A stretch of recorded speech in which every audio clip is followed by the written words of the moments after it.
Ամերիկայի Միացյալ Նահանգները պետք է հասկանա, որ Իրանի դեմ ցանկացած գործողություն անպատասխան չի մնալու։ Այս մասին հայտարարել է Իրանի ազգային անվտանգության բարձրագույն խորհրդի քարտուղար Ալի Լարիջանին մեկնաբանելով Մերձավոր Արևելքում շարունակվող լարվածությունն ու դրա հնարավոր զարգացումները։ Լարիջանին հանդես է եկել մի շարք կոշտ հայտարարություններով, պնդելով, որ Վաշինգտոնը սխալ է գնահատել իրավիճակը եւ այժմ կանգնած է իր իսկ հաշվարկների հետևանքների առաջ։ Թեհրանում նշում են, որ Իրանի դեմ ճնշումներն ու ռազմական սրացման փորձերը ոչ միայն չեն հասել իրենց նպատակին, այլև կարող են հանգեցնել ամերիկյան նոր կորուստների եւ ավելի լայն տարածաշրջանային ապակայունացման։ Լարիջանիի խոսքով Իրանը տեղեկություններ ունի, որ հակամարտության ընթացքում ամերիկացի որոշ զինվորականներ գերեվարվել են հարևան երկրներից մեկում Իրանի պատասխան գործողությունների ժամանակ։ Լարիջանին նաեւ պնդել է, որ Ամերիկայի Միացյալ Նահանգների բանակի իրական կորպուսները կարող են զգալիորեն ավելի մեծ լինել, քան պաշտոնապես ներկայացնում է Վաշինգտոնը։ Միաժամանակ Ամերիկայի Միացյալ Նահանգների կենտրոնական հրամանատարությունը հերքել է այդ տեղեկությունը, հայտարարելով, որ ամերիկացի զինծառայողները գերության մեջ չեն հայտնվել։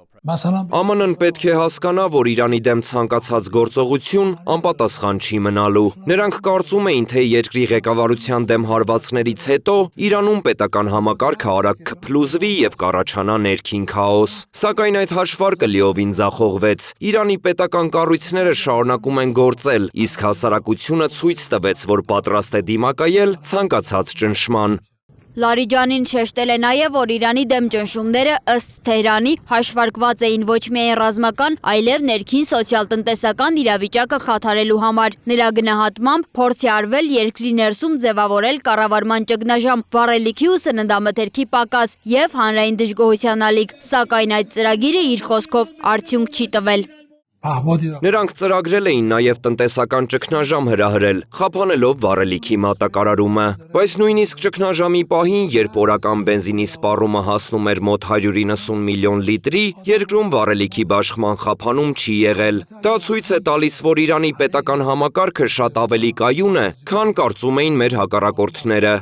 Իրանի անվտանգության խորհրդի քարտուղարն անդրադարձել է նաև տարածաշրջանի երկրների հետ հարաբերություններին, մասնավորապես Իրան-Ադրբեջան աճող լարվածությանը, պնդելով, որ Իսրայելը տարբեր մեթոդներով փորձում է լարվածություն հրահրել Իրանի եւ տարածաշրջանի երկրների միջև, թուլացնելու համար Թեհրանի դիրքերը եւ անվստահություն սերմանելու հարևանների շրջանում։ Իսրայելը ինտրիգներով եւ սադրանքներով փորձում է բախում ստեղծել Իրանի եւ տարածաշրջանի երկրների, այդ թվում Ադրբեջանի միջև։ Մեր ռազմավարությունը պարզ է՝ պահպանել բարեկամական հարաբերություններ հարևանների հետ եւ չստեղծել անվստահություն։ Սակայն եթե որևէ երկրի տարածքից սպառնալիք լինի Իրանի ազգային անվտանգությանը, մենք չենք կարող անտեսել դա եւ համարժեք պատասխան կտանք։ Տարածաշրջանի երկրները պետք է կամ կանխեն ԱՄՆ-ի կողմից իրենց տարածքների օգտագործումը Իրանի դեմ, կամ մենք ստիպված կլինենք ինքներս ապահովել մեր անվտանգությունը։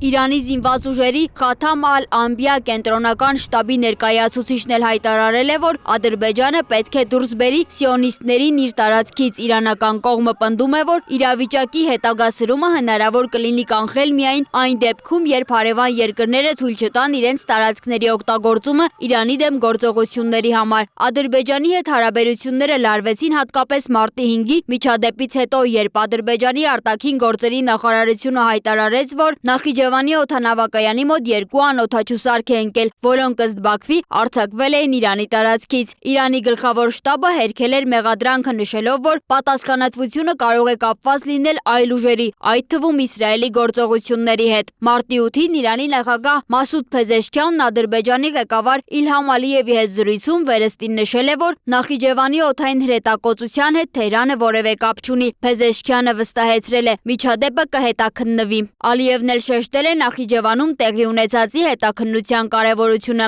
Հեռախոսազրույցի ընթացքում նրանք նաև մտքեր են փոխանակել համատեղ տնտեսական նախագծերի մշակման հեռանկարների վերաբերյալ։ Մարտի 9-ի առավոտյան հայտնի դարձավ, որ արդեն վերականգնվել է Ադրբեջանի եւ Իրանի միջև պետական սահմանով բոլոր տեսակի տրանսպորտային միջոցներով ապրանքների տեղափոխման մուտքն ու ելքը, որոնք ժամանակավորապես կասեցվել էին մարտի 5-ին Նախիջևանում տեղի ունեցած միջադեպից հետո։